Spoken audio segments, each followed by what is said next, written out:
Cara pandang dan sikap bangsa Indonesia mengenai diri dan lingkungannya yang serba beragam dan bernilai strategis dengan mengutamakan persatuan dan kesatuan bangsa serta kesatuan wilayah dalam menyelenggarakan kehidupan bermasyarakat, berbangsa, dan bernegara untuk mencapai tujuan nasional.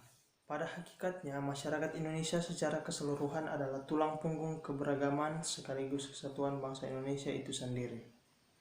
Oleh karenanya, masyarakat dihimbau untuk memiliki pengetahuan tentang bangsanya dan memandang kesatuan serta keberagaman sebagai substansi kehidupan berbangsa. Masyarakat di sini juga termasuk aparatur negara yang punya wewenang menyelenggarakan pemerintah. Dengan demikian, cara berpikir, sikap, dan tindakan masyarakat Indonesia secara keseluruhan harus berorientasi pada kepentingan bangsa dan negara. Asas wawasan Nusantara. Asas merupakan kaidah dasar yang disepakati, dipatuhi, dipelihara demi tercipta tujuan bersama.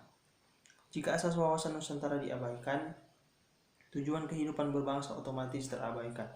Asas wawasan Nusantara meliputi: pertama, kepentingan yang sama, yaitu satu visi, satu orientasi. Pada masa penjajahan, kepentingan rakyat Indonesia adalah mewujudkan Indonesia yang merdeka. Sekarang kepentingannya juga harus disepakati bersama, mewujudkan keadilan sosial bagi seluruh bangsa Indonesia. Kedua, keadilan, yaitu distribusi hasil kerja keras yang proporsional. Di sini termasuk distribusi dan redistribusi kekayaan negara yang dibagikan seadil-adilnya untuk kemakmuran rakyat. Ketiga, kejujuran, yaitu kesesuaian antara kata-kata dan tindakan. Rakyat kecil tidak menipu rakyat kecil lainnya, pemerintah tidak menipu rakyatnya. Selanjutnya, solidaritas, yaitu bersimpati dan berempati dalam rangka menjaga kesatuan dan persatuan nasional. Pada level yang tinggi, wujud solidaritas diekspresikan dengan cara rela berkorban demi bela negara. Selanjutnya, kerjasama, yaitu bekerja sama secara strategis demi mencapai tujuan nasional. Kerjasama melibatkan semua golongan, meleburkan kelompok minoritas dan mayoritas. Terakhir, kesetiaan, yaitu loyalitas pada kesepakatan nasional yang dibuat sejak bangsa Indonesia berdiri. Kesetiaan juga bisa diartikan sebagai loyalitas terhadap nilai-nilai ideologi Pancasila sebagai dasar negara. Kedudukan wawasan Nusantara. Wawasan Nusantara sebagai wawasan nasional memiliki kedudukan yang dalam di hati masyarakat Indonesia. Gambaran idealnya demikian. Pada kenyataannya, banyak masyarakat dan pemerintah yang keblinger.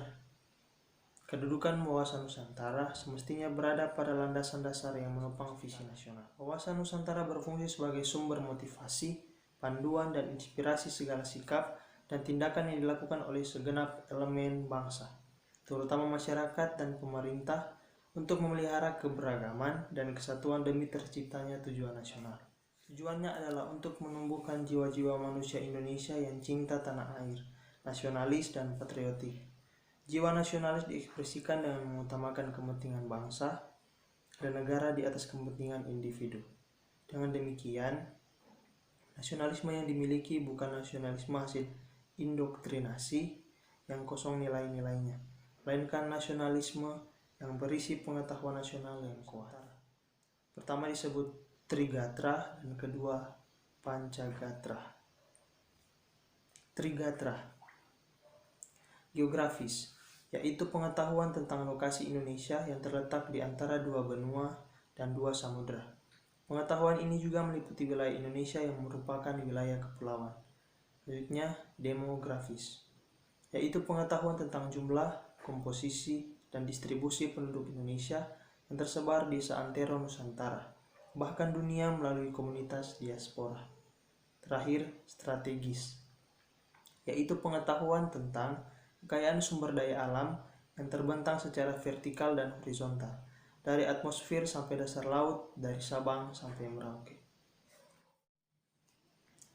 Pancagatra, ideologi, yaitu pengetahuan yang mendalam dan menyeluruh tentang Pancasila, meliputi butir-butir nilai-nilai, makna, dan implementasinya.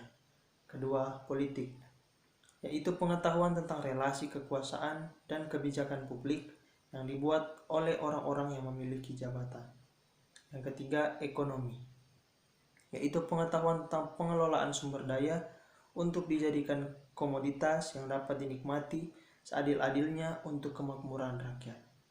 Selanjutnya, sosial budaya, yaitu pengetahuan tentang keragaman budaya serta nilai-nilainya yang membentuk kesatuan bangsa Indonesia.